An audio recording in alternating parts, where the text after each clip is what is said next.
Salah satu pegawai BUMN, tepatnya PT Kereta Api Indonesia (KAI) inisial DE, diungkap masuk dalam jaringan terorisme. Hal ini dibuktikan dengan adanya barang bukti yang ditemukan dalam rumahnya di Kota Bekasi. Melihat fakta ini, pengamat sosial Universitas Negeri Medan (Unimed) Dr. Bahrul Khair Amal mengatakan, jika penyelidikan terkait peran dari pelaku harus diperjelas. Persoalan terorisme ini kan berarti ada tindakan, ada alat ukur.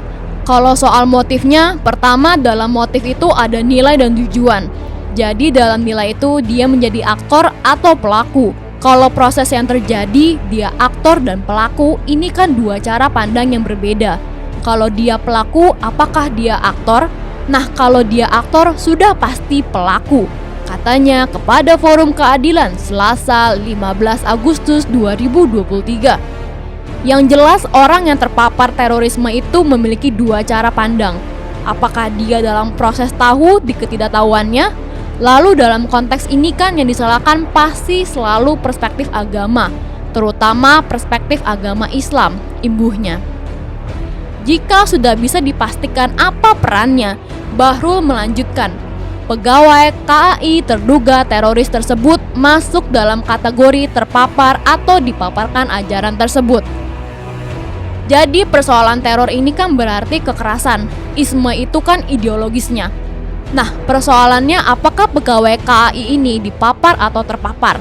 Kalau dia terpapar, maka dia adalah pelaku. Kalau dia aktor, berarti dia salah membaca bacaan.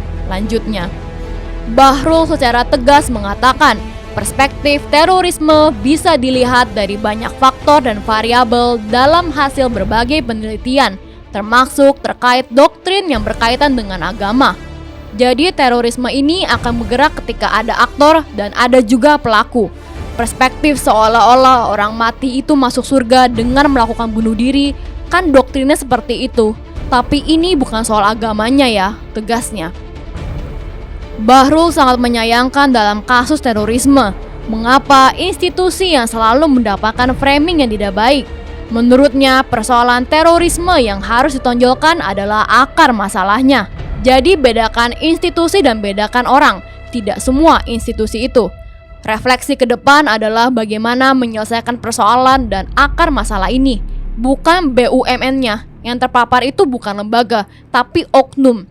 Kita fokus pada tindakan terorismenya. Kalau institusinya juga banyak diklaim seolah-olah institusinya bagian dari terorisme, itu persepsi yang salah, ucapnya.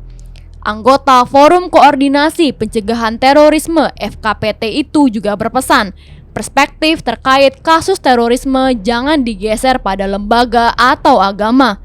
Sebab kasus pegawai lembaga milik negara terjaring terorisme tersebut sering sekali terjadi dan bukan satu atau dua kali. Padahal kan dalam BUMN itu tidak semua terorisme, hanya beberapa persennya. Kalau kita lihat di semua itu ada PNS, ada akademisi juga, semua pasti ada.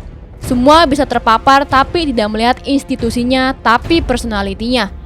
Kalau dimelebar ke institusi, artinya satu institusi yang melakukan terorisme.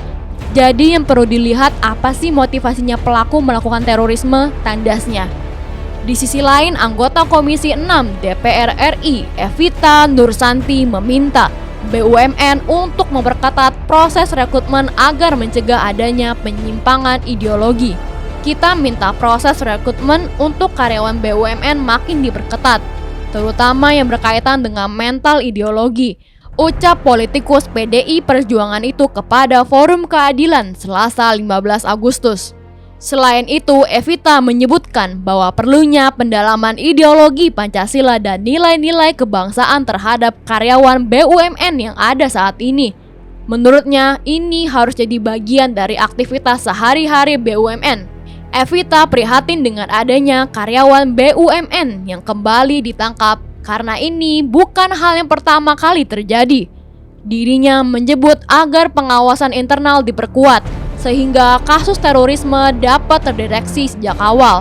Peristiwa ini harus membuat kita tersadar kembali bahwa terorisme itu harus bergerak sehingga kita harus waspada, imbuhnya. Sementara itu, PT KAI dalam keterangan tertulisnya mengaku akan menghargai setiap proses hukum yang sedang berjalan dan akan mendukung berbagai upaya dalam memberantas praktik terorisme. Kami siap bekerja sama dengan pihak berwenang terkait isu tersebut, kata FVP of Corporate Secretary KAI Raden Agus Dwinanto Budiaji. Lebih lanjut, Agus mengatakan, KAI tidak mentoleransi tindakan yang bertentangan dengan hukum, apalagi kasus terorisme, serta akan menindak karyawannya tersebut jika terbukti terlibat dalam kasus terorisme. KAI berkomitmen untuk turut memberantas kejahatan terorisme di lingkungan perusahaan dengan terus mengingatkan seluruh jajaran mengenai integritas dan nasionalisme, serta melakukan peningkatan pengawasan oleh fungsi terkait, tutupnya. Saat dimintai keterangan lebih lanjut terkait pemecatan pegawai terduga terorisnya itu, KAI enggan memberikan komentar dan memilih bungkam.